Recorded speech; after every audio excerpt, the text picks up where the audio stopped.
Bonjour à tous, on commence cette revue de presse en France avec le choc de la 26e journée de Ligue 1 qui avait lieu hier soir entre le Paris Saint-Germain et l'AS Monaco. Quelques jours après son exploit face à Barcelone en Ligue des Champions, le club de la capitale est redescendu de son nuage en s'inclinant 2-0 à domicile. Une défaite qui fait la couverture de l'équipe ce matin qui estime que la Ligue 1 c'est autre chose. Le PSG a concédé sa 6e défaite de la saison en Ligue 1 face à des Monégasques supérieurs dans tous les compartiments du jeu. Complètement dépassés, les Parisiens n'ont pas su répondre aux défis tactiques proposés par les joueurs de la Principauté. Un revers qui va coûter cher à Paris, résume de son côté le Parisien, car les hommes de Pochettino vont devoir batailler pour conserver leur titre de champion. De son côté, Monaco Matin indique que l'ASM signe un coup royal à Paris et revient à 2 points de son adversaire du soir.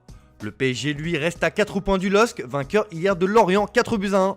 Comme le souligne la Voix des Sports, les Dogs sont toujours plus hauts. On file en Italie où là aussi il y avait un choc dans la course au titre. Hier après-midi, l'Inter a surclassé l'AC Milan 3-0 et a envoyé un signal fort à la Serie A. Un succès dans le derby qui permet aux Nerazzurri de prendre le large en tête du classement.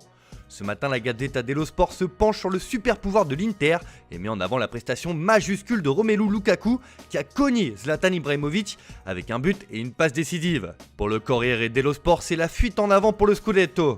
Les interistes s'imposent comme les candidats naturels au titre de champion cette année. De son côté, le Quotidiano Sportivo voit surtout le match énorme de Lukaku qui a resplendi face à l'ennemi juré. D'ailleurs, le show Lukaku traverse les frontières et s'affiche aussi en Belgique où la dernière heure a double attaquant comme le roi du calcio. On prend la direction de l'Angleterre où l'on commence à se demander où va s'arrêter Manchester City. Les Citizens se sont imposés 1-0 face à Arsenal et ont enchaîné une 18e victoire d'affilée, toutes compétitions confondues. Un succès précieux là aussi dans la course au titre grâce à un Sterling qui s'est envolé pour offrir la victoire à son équipe comme le résume The Times sur sa une. L'attaquant de Manchester City bat Arsenal de la tête dans le seul but du match, écrit encore le média. Les Mancuniens disposent désormais de 10 points d'avance en tête de la Première Ligue. Une sacrée série qui fait aussi la couverture du Daily Telegraph qui voit un pas en avant vers le record d'Arsenal de 19 matchs consécutifs établi en 1999. Si Manchester City ne lâche rien en tête, son voisin ne se laisse pas abattre si facilement. En effet, Manchester United suit le rythme effréné imposé par City en s'étant imposé face à Newcastle 3-1.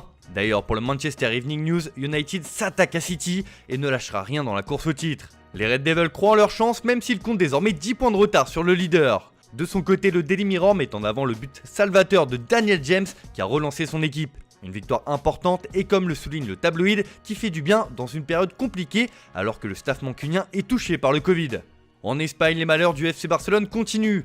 Face à Cadiz, hier après-midi, le club catalan s'est pris les pieds dans le tapis en concédant le match nul 1-1 sur sa pelouse. Quelques jours après la claque reçue face au PSG, le Barça ne va pas bien. Et forcément, la presse locale s'en donne à cœur joie ce matin. Sport placard sur sa une avec un fond noir, un retentissant impardonnable qui ne laisse pas de place au doute. Le Barça a gâché le faux pas de l'Atlético et a encore une fois été décevant, le quotidien catalan.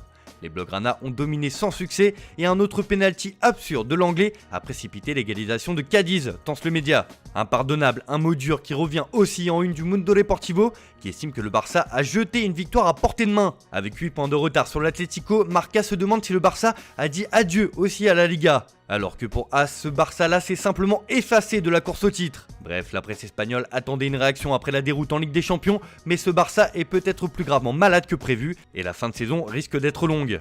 Enfin, on termine ce tour de la presse du côté de Marseille, où la Provence fait sa une sur celui qui devrait être le prochain entraîneur de l'OM. Comme le rapporte le quotidien local, ce sera Sampaoli. Après la démission d'André Villas-Boas et la transition assurée par Nasser Largué, l'ancien sélectionneur du Chili et de l'Argentine sera bien le futur entraîneur olympien. Il est attendu à Marseille en fin de semaine. Un accord verbal a été trouvé avec l'entraîneur pour un contrat allant jusqu'en 2023. Il devrait prendre ses nouvelles fonctions rapidement, le temps pour lui de terminer la Serie A brésilienne avec l'Atlético Mineiro.